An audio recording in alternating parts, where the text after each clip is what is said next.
Welcome to the Roadshow. I mean, welcome back. Clearly, we've been on the air for 22 minutes. So this morning in the bus, some changes are coming to the Roman Catholic Church. I witnessed this firsthand at Sunday Mass this weekend. I was like, what's going on? So focusing on the wording in the official prayer book during Mass, it's now going to be called the New Roman Missal. The word changes are meant to be a better translation from Latin than what was originally translated back in the 60s. Again, there hasn't been a change in 48 years. This is kind of a big deal. Yeah. Now, the goal is to get parishioners to feel more deeply connected with the Mass. For example, when the priest says, "May the Lord be with you," instead of saying, "and also with you," the new translation says, "with your spirit," meaning with your soul. The translation from the Latin is being tightened, so it's the same Mass, but different words that we'll be using.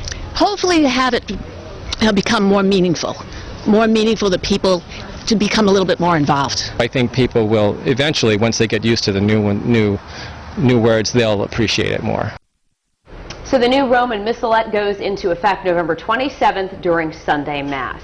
I don't know, the sound bites that we just heard from those people there saying that they thought it was a good thing and it's going to get people more deeply connected. That is not what I heard this weekend from friends of mine who are Catholic. I feel as though some people will definitely take it into account and say, okay, this is a better understanding, so I'm going to live by these words more so. But if you are connected with whoever you are connected with, whatever you want to believe in, who, God or whatever, if you have that connection and you believe, then it doesn't matter what words you're saying. Well, I think it does matter, it's Michaela. the fact that you are there. I think it does matter.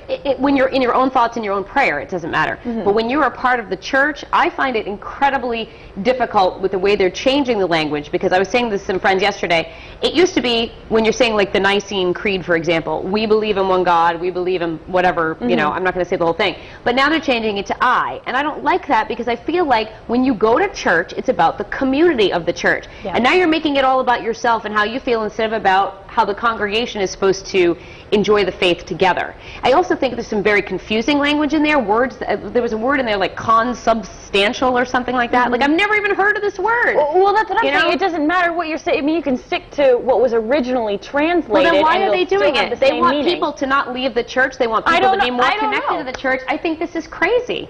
Patrick, your thoughts?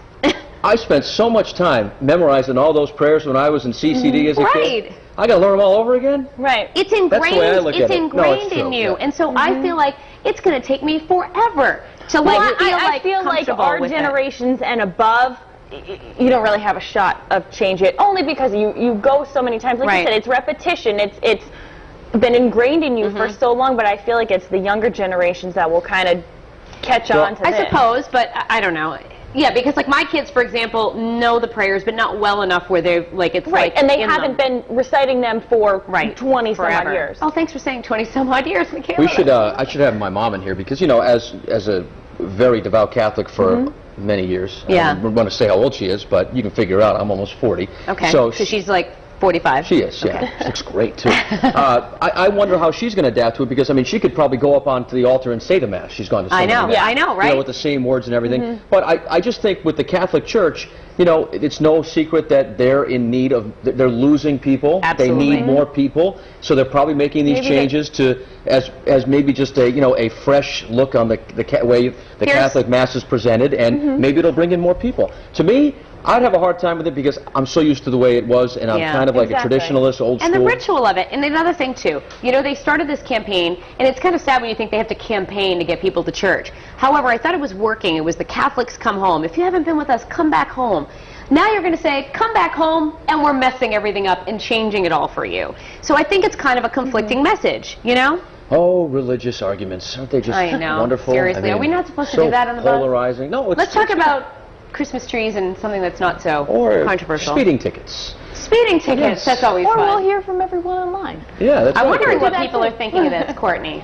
Yeah, it's interesting to hear, you know, for folks who do go or maybe, you know, aren't Catholic but still weighing in on it. So we'll start on the live blog on foxprovidence.com. The first comment was from Jean. She said, I hope the change brings peace and better understanding to the Catholics. And then guest here said, I can remember the 60s when we had to learn to read the prayers in Latin.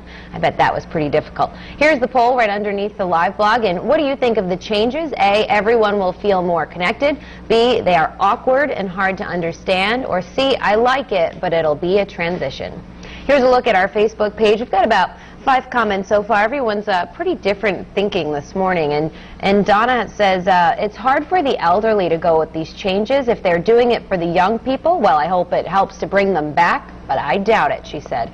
And Amanda said that if churches are like family, then they have to come together and decide whether the changes are right for that parish and their needs. She also said that she wished there could be a voting system on these changes here, but I do think it's nationwide here. So if you guys want to weigh in in the poll, leave a message on Facebook. Maybe we'll read some more at the end of the show, but for now we're going to head back into the kitchen with Danielle. Over to you.